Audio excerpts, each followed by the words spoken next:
चलिए बेटा, group 16 element anomalous properties of oxygen. तो देखिए इसमें ग्रुप नंबर 16 जो है हमारा, ग्रुप नंबर 16 इसमें है ओ सा सी टी ओ, है ना। ऑक्सीजन से लेके पोलोनियम तक, ठीक है। आपको सभी बच्चों को पता है कि अप टू डाउन जो हमारा एटॉमिक साइज है वो क्या होता है, इंक्रीज होता है ना। जो हमारा एटॉमिक साइज है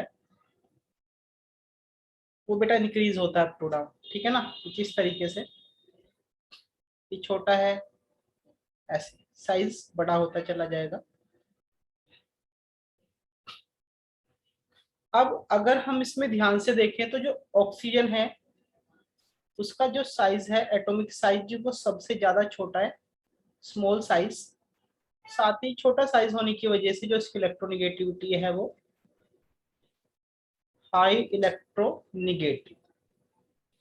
तो अगर आपसे एग्जाम में एक क्वेश्चन पूछा जाए कि जो ऑक्सीजन है वो एनोमलस बिहेवियर शो करता है, तो दो रीजन आप वहां पर देंगे, due to its small size और दूसरा because of it high electronegativity oxygen shows its anomalous behaviour. अब इसमें सबसे अच्छा जो एग्जांपल है बेटा, फॉर एग्जांपल जैसे वाटर है, ये लिक्विड स्टेट में एग्जिस्ट करता है, पर अगर हम ऑक्सीजन से एकदम नीचे सल्फर को ले लें तो वो है H2S, हाइड्रोजन सल्फाइड। ये गैस है, कभी कभी लेबोरेटरी में लिक्विड स्टेट में भी मिल जाता है, पर इन जनरली ये गैस है, ठीक है। तो अब यहाँ पर अगर हम ध्यान से बात देखें तो यहाँ पर OH partial negative partial positive, तो ऑक्सीजन काफी ज्यादा इलेक्ट्रोनिगेटिव है, जिससे एक अच्छी क्वालिटी का निगेटिव बनेगा, अच्छी क्वालिटी का पॉजिटिव बनेगा। इस वजह से OH बॉन्ड होने की वजह से जो वाटर है ये हाइड्रोजन बॉन्डिंग शो करेगा, और हाइड्रोजन बॉन्डिंग शो करने की वजह से ये आपका लिक्विड स्टेट बनाएगा। जबकि अगर मैं H2S की बात करूं तो सल्फर बहुत ज्यादा इलेक्ट्रोनिगेटिव नहीं है, ऑक्सीजन से तो कम इलेक्ट्रोनिगेटिव है, तो ये बहुत अच्छी क्वालिटी का पार्शियल निगेटिव नहीं बना पाएगा, और कम इलेक्ट्रॉन खींचेगा तो बहुत अच्छी क्वालिटी का पार्शियल पॉजिटिव नहीं बनेगा। तो यहाँ पर आप कह सकते हैं कि जो प्रॉपर हाइड्रोजन बॉन्डिंग है वो यहाँ पर नहीं मिलेगी, तो ये आपकी किसी स्टेट में, गैस स्टेट में ही बनी रहेगी, क्योंकि जो हाइड्रोजन बॉन्डिंग के लिए कंडीशन दी गई है वो HF NH और OH के लिए ही है। आप इस केस में कह सकते हैं कि नो हाइड्रोजन बॉन्डिंग प्रेजेंट, कोई हाइड्रोजन बॉन्डिंग प्रेजेंट नहीं है, या आप ऐसे कह सकते हैं कि बहुत ही खराब क्वालिटी की हाइड्रोजन बॉन्डिंग यहाँ पर है, ठीक है ना। ये बात ध्यान रखना, इसीलिए गैस आपका बन जाता है, ठीक है ना। अब तीसरी बात और है जो थोड़ा सा इसे अलग बना देती है ऑक्सीजन को, वो ये है कि the absence of d orbitals, the absence of d orbitals in oxygen limits its covalence to 4, ठीक है ना। अब एक बात सुनो, कहने को तो हमने बोल दिया कि अपनी कोवेलेंसी को 4 से ज्यादा रेज नहीं कर सकता, पर ये इन जनरल 2 ही मिलती है। आप देख सकते हैं कहीं पर भी आपको ऑक्सीजन ऐसे 2 बॉन्ड से ही कनेक्टेड मिलेगा, ऐसे थ्योरिकली 4 लिख दिया पर जनरली 2 बॉन्ड से ही मिलेगा। आप एल्कोहल में या कहीं पर भी ऑक्सीजन को देख सकते हैं, वो अपनी 2 ही कोवेलेंसी, कोवेलेंसी मतलब कितने बॉन्ड से कनेक्टेड है किसी कंपाउंड में, आयन में, तो वो 2 ही रहती है। 2 से ज्यादा ये बहुत रेयर होती है, जैसे H3O के केस में हो जाती है, H3O प्लस के, ये आयन है हाइड्रोनियम आयन, इसमें कोवेलेंसी 3 हो रखी है, और जो 4 है वो इन जनरल नहीं होती है, और 3 भी एक आधे केस में ही है, ज्यादातर 99.9 केस में ये 2 ही बनी रहती है। तो ये बात ध्यान रखना है, ठीक है ना। डी ऑर्बिटल होता नहीं है, कैसे नहीं होता? जैसे ऑक्सीजन है, एटॉमिक नंबर 8 है, आप लिखिए 1s2 2s2 2p4। अब 2 नंबर शेल है, तो 2 नंबर शेल में तो डी ऑर्बिटल्स होने का मतलब ही नहीं है, क्योंकि डी ऑर्बिटल्स होने के लिए कम से कम 3 नंबर शेल 3 नंबर शेल होना चाहिए। तो जो डी ऑर्बिटल है ही नहीं, तो इसलिए जो उसकी वैलेंसी है वो 2 रहती है ज्यादातर, कभी कभी 3 हो जाती है, थ्योरिकली 4 हो सकती है बट नहीं मिलती। ठीक है। अब एक बात और, डी ऑर्बिटल ना होने का डिसएडवांटेज क्या है? जैसे SF6 है, ऑक्सीजन के एकदम नीचे ही तो है सल्फर, तो SF6 है, इसने यहाँ पर अपनी कोवेलेंसी को 6 कर रखा है। तो इस तरीके से जो OF6 है वो पॉसिबल ही नहीं है, नॉट पॉसिबल। अगर आपसे क्वेश्चन पूछ ले कि भाई OF6 पॉसिबल क्यों नहीं है, तो आप लिख सकते हैं due to absence of d orbitals in oxygen atom. Oxygen atom में डी ऑर्बिटल होता ही नहीं है, इस वजह से ये OF6 टाइप के कंपाउंड्स नहीं बनाता है। तो बेटा ये एनोमलिस प्रॉपर्टी थी इसकी कुछ। इसके बाद जो हमारा नेक्स्ट टॉपिक है वो है रिएक्टिविटी विद हाइड्रोजन। उसके बाद है रिएक्टिविटी विद हाइड्रोजन। अब देखिए रिएक्टिविटी विद हाइड्रोजन में क्या है बच्चों,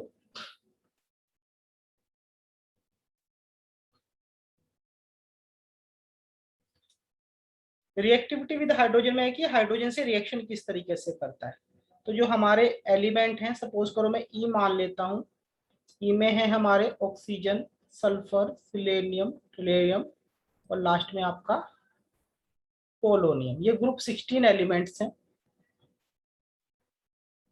अब ये क्या करेंगे कि सारे के सारे हाइड्रोजन से रिएक्शन करके कोरस्पॉन्डिंग हाइड्राइड्स बनाएंगे। ठीक है, गिव्स कोरस्पॉन्डिंग हाइड्राइड्स। अब आप देख लीजिए कि जो हाइड्राइड्स हैं ये क्या क्या हैं। जैसे ऑक्सीजन का corresponding hydrides water H2O, H2S, H2SC, H2PE और H2PO, इस टाइप के ये कोरस्पॉन्डिंग हाइड्राइड्स बनाएंगे। अब यहाँ पर दो मेन क्वेश्चन एग्जाम में पूछा जाता है, दो तरीके से बेटा क्वेश्चन पूछा जाता है। पहला तो पूछा जाता है एसिडिटी का ऑर्डर, एसिडिटी ऑर्डर, यानी जो ये आपके हाइड्राइड्स बने इनमें एसिडिटी का पैटर्न क्या है। तो बेटा जो एसिडिटी का पैटर्न है वो आप एक्सप्लेन कर सकते हैं बॉन्ड डिसोसिएशन एंथैल्पी के ऊपर। कैसे? जो एसिडिटी ऑर्डर है वो इस तरीके से है, जैसे H2O सबसे कम एसिडिक है, then H2S, then H2SC, then H2T। Polonium को छोड़ सकते हैं क्योंकि बेटा रेडियो एक्टिव सब्सटेंस होता है, तो टी तक ही आप रखें तो ठीक रहेगा। तो अब है क्या कि अगर मैं फर्स्ट बात करूं, यहाँ पर हम मेरा OH बॉन्ड है और यहाँ पर मेरा HTE बॉन्ड है। ये जो बॉन्ड है स्मॉल है और स्मॉल होने की वजह से इसकी हाई बॉन्ड डिसोसिएशन एंथैल्पी। ठीक है, इसकी क्या है बेटा, हाई बॉन्ड डिसोसिएशन एंथैल्पी है। तो ये बॉन्ड नहीं टूटेगा, नहीं टूटेगा तो जो आपका H+ है वो विल नॉट रिलीज, वो आसानी से रिलीज नहीं होगा, आसानी से रिलीज नहीं होगा तो ये सबसे कम एसिडिक होगा। मैं यहाँ पर लिख देता हूं, ये एसिडिटी ऑर्डर है ना, एसिडिटी ऑर्डर, ये सबसे खराब एसिड और ये सबसे ठीक ठाक एसिड ग्रुप 16 के पॉइंट ऑफ व्यू से। अगर हम यहाँ पर HT की बात करें तो ये बॉन्ड का साइज लार्ज है, बड़ा बॉन्ड है, बड़ा बॉन्ड होने की वजह से जल्दी टूटेगा। तो लो बॉन्ड H, लो बॉन्ड डिसोसिएशन एंथैल्पी, और लो बॉन्ड डिसोसिएशन एंथैल्पी अगर इसकी होगी तो आसानी से H निकल जाएगा, H+ will come out easily, आसानी से बाहर निकल जाएगा। तो आसानी से बाहर निकल जाएगा तो ये ज्यादा एसिडिक होगा। तो इस ग्रुप के हिसाब से ये मैक्सिमम एसिडिक और ये मिनिमम एसिडिक। ठीक है ना। इसी की तरीके से यहाँ पर आप एक ट्रेंड और बना सकते हैं बॉन्ड डिसोसिएशन एंथैल्पी का। मैं यहाँ से इसे हटा सकता हूँ। दूसरा ट्रेंड आप बना सकते हो बॉन्ड डिसोसिएशन एंथैल्पी का। तो जो बॉन्ड डिसोसिएशन एंथैल्पी है, बॉन्ड डिसोसिएशन एंथैल्पी का जो ट्रेंड है, तो जितना छोटा बॉन्ड है उतनी ही बॉन्ड डिसोसिएशन एंथैल्पी ज्यादा होगी। तो वाटर की सबसे ज्यादा होगी और इस तरीके से वो लगातार कम होती चली जाएगी। यानी यहाँ पर बॉन्ड तोड़ना बिल्कुल आसान है, मिनिमम बॉन्ड डिसोसिएशन एंथैल्पी, और इस केस में मैक्सिमम बॉन्ड डिसोसिएशन एंथैल्पी। तो ये बेटा एक पैटर्न था, ठीक है ना। इसके बाद जो नेक्स्ट है हमारा रिएक्शन विद ऑक्सीजन, तो उसे हम एक बार देख लेते हैं।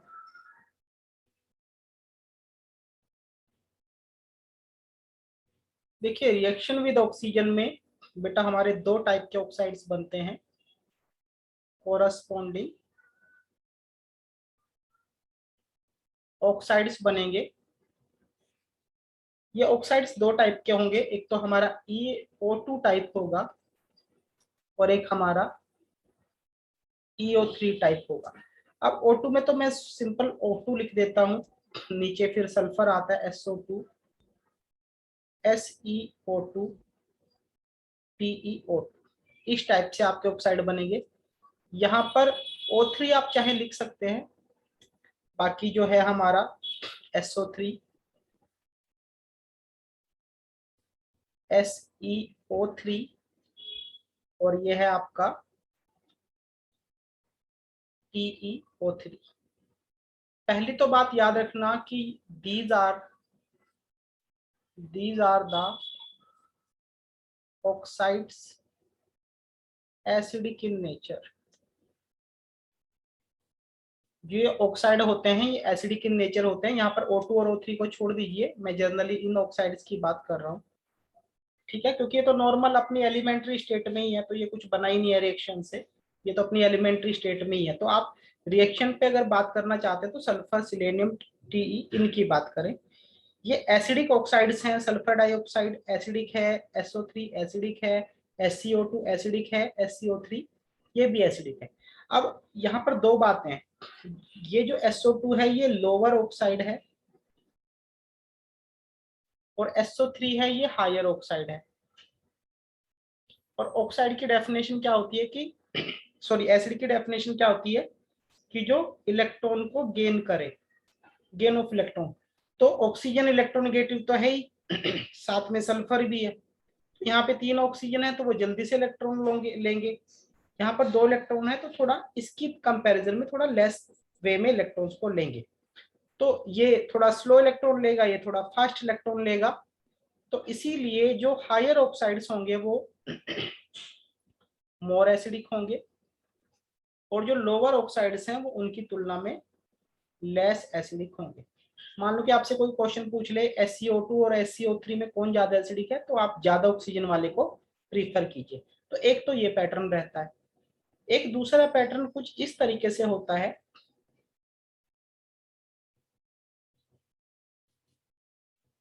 देखिए अप टू डाउन अगर आप ध्यान से देखें, सल्फर, सिलेनियम, टिलेरियम, इनकी जो इलेक्ट्रोनेगेटिविटी होती है वो डिक्रीज होती है। बाकी जो नंबर ऑफ ऑक्सीजन है वो कॉमन रहते हैं, यानी जो इलेक्ट्रॉन को रिसीव करने वाला फैक्टर है ऑक्सीजन वो कॉमन है, और जो दूसरा इलेक्ट्रॉन को रिसीव करने वाला फैक्टर है उसकी इलेक्ट्रोनेगेटिविटी कम होती जा रही है।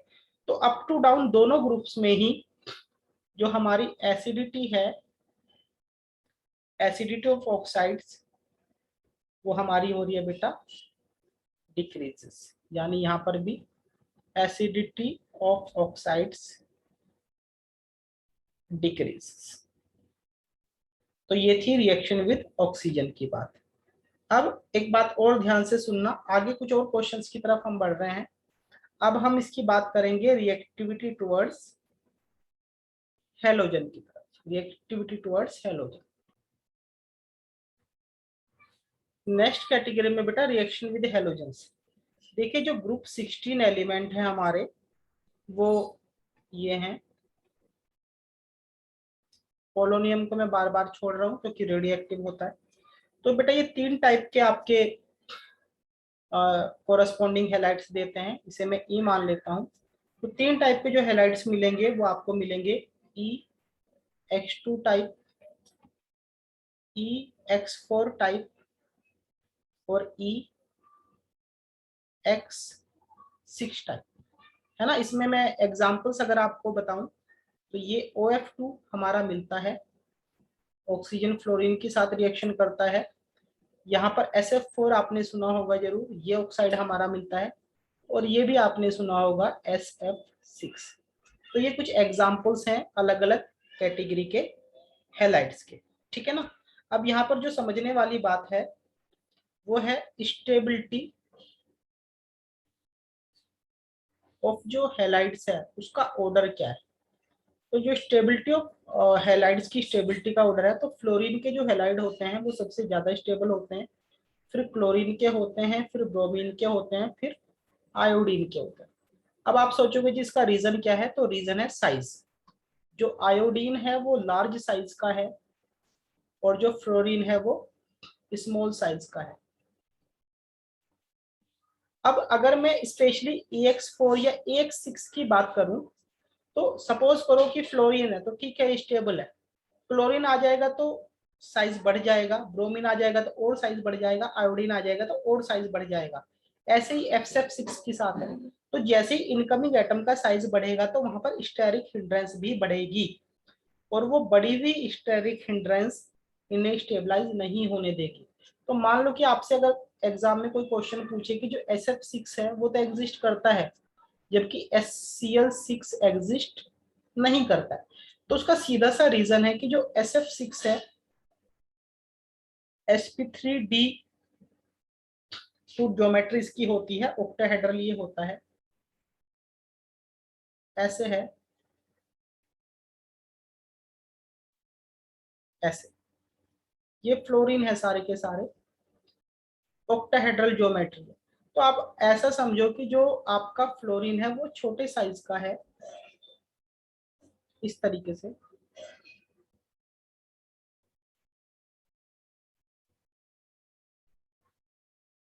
तो ठीक है भाई स्टेरिक हिंड्रेंस ज्यादा नहीं है।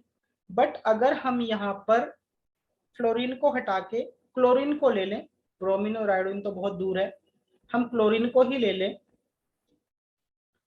तो क्लोरीन का साइज बड़ा है किससे, फ्लोरीन के साइज से। उससे होगा क्या कि ये इस तरीके से आएगा और ये क्लोरीन आपस में ही रिपल्शन करने लगेंगे, और इस आपसी रिपल्शन की वजह से जो इस कंपाउंड की स्टेबिलिटी है ये हिंड्रेंस है, तो इस कंपाउंड की जो स्टेबिलिटी है वो अंडर सर्किल आ जाएगी और ये एग्जिस्ट नहीं कर पाएगा, ठीक है ना। इवन SF6 भी एक्सेप्शनली स्टेबल है, इसकी एक परफेक्ट ऑक्टाहेड्रल ज्योमेट्री है, रिपल्शन अट्रैक्शन बैलेंस हो जाता है, ठीक है। वैसे तो ये भी स्टेबल नहीं होना चाहिए, पर ये एक्सेप्शनली बहुत ज्यादा स्टेबल माना गया है और होता भी है, और इसके कुछ स्टेरिक रीजंस हैं, ठीक है। तो ये बात आपको यहाँ पर ध्यान रखनी है। कुछ और बातें यहाँ पर हैं, जैसे हमारा SF4 है, आपने देखा होगा कि ये सीसो 11th क्लास में जरूर सुना होगा, सीसो ज्योमेट्री रखता है SF4। कुछ कुछ ऐसी इसकी शेप होती है, ये सीसो है ना, ट्राइगोनल बाई पिरामिडल इसकी ज्योमेट्री है TBP, और इसमें जो हाइब्रिडाइजेशन है सल्फर एटम का वो sp3d है, ठीक है। वो चैप्टर नंबर 4 में 11th क्लास में हम डिस्कस कर ही चुके हैं ऑलरेडी, तो रिपीट यहाँ पर नहीं कर रहे हैं। ट्राइगोनल बाई पिरामिडल जैसा दिखता है, सीसो ज्योमेट्री है, देखिए झूले जैसा दिख रहा है, ये एक बच्चा है, ये दो बच्चा है, बीच में लगा हुआ है, ये सेंटर है, ठीक है। तो सीसो जैसी इसकी ज्योमेट्री है। जहाँ पे कुछ ध्यान देने वाली बात है, जैसे SF4 है, सीसो है, ये गैस है, ये क्या है, गैस है बेटा ये। अगर हम इसके एकदम नीचे चले जाएं, SEF4 की बात करें, ठीक है, तो क्योंकि साइज एटम का बड़ा है तो गैस से सीधा सीधा किस में कन्वर्ट हो जाएगा, लिक्विड में। तो यानी SF4 गैस है, SeF4 लिक्विड है, और इसके और नीचे चले जाएंगे TeF4 वो आपका सॉलिड है। यानी जैसे जैसे सेंट्रल एटम का साइज बढ़ता जा रहा है वैसे वैसे हमारा गैसियस कैरेक्टर सॉलिड स्टेट में हमारा लगातार कन्वर्ट होता जा रहा है। तो ये बात बेटा आपको ध्यान रखनी है। इसके बाद इसके कुछ और मोनोहेलाइड्स भी हुए हैं, जैसे कि शुरू में बात करी गई थी। कुछ मोनोहेलाइड्स हैं, सम मोनोहेलाइड्स। अब ये मोनोहेलाइड्स हैं, ये एग्जिस्ट करते हैं in the form of dimer. किसकी फेज में एग्जिस्ट करते हैं ये, डाइमर की फेज में एग्जिस्ट करते हैं भाई। फॉर एग्जांपल जैसे SF है, ठीक है, तो अगर मैं SF लिखूं तो ये अनस्टेबल होगा, ये मोनोहेलाइड है एक। पर ये देखा गया है कि ये अपनी डायमेरिक फेज में यानी H2F2 में ये डाइमर है, और ये डाइमरिक फेज में क्या कर जाता है बेटा, स्टेबल कर जाता है। तो इसी तरीके से जो सल्फर के फ्लोराइड हैं, इसके जो फ्लोराइड हैं और आपके ब्रोमाइड हैं, सल्फर के स्पेशली, सिलेनियम के भी हैं, SCCl2 है और ScBr2 है। तो ये क्या है, आपको डाइमरिक फेज में मिलते हैं। अब इन डाइमरिक हैलाइड की एक प्रॉपर्टी होती है, ये इंपॉर्टेंट बात ध्यान रखना, कि जो ये डाइमरिक हैलाइड्स हैं, dimeric halides can undergo disproportionation.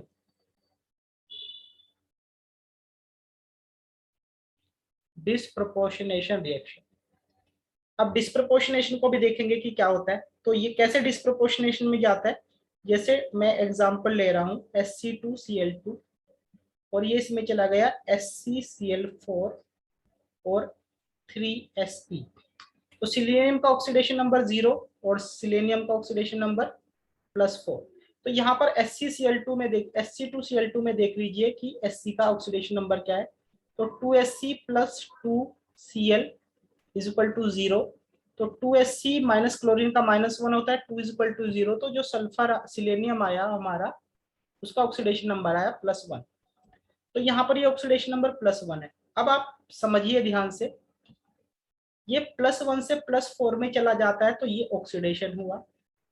Same element +1 से 0 में चला जाता है, ये रिडक्शन हुआ।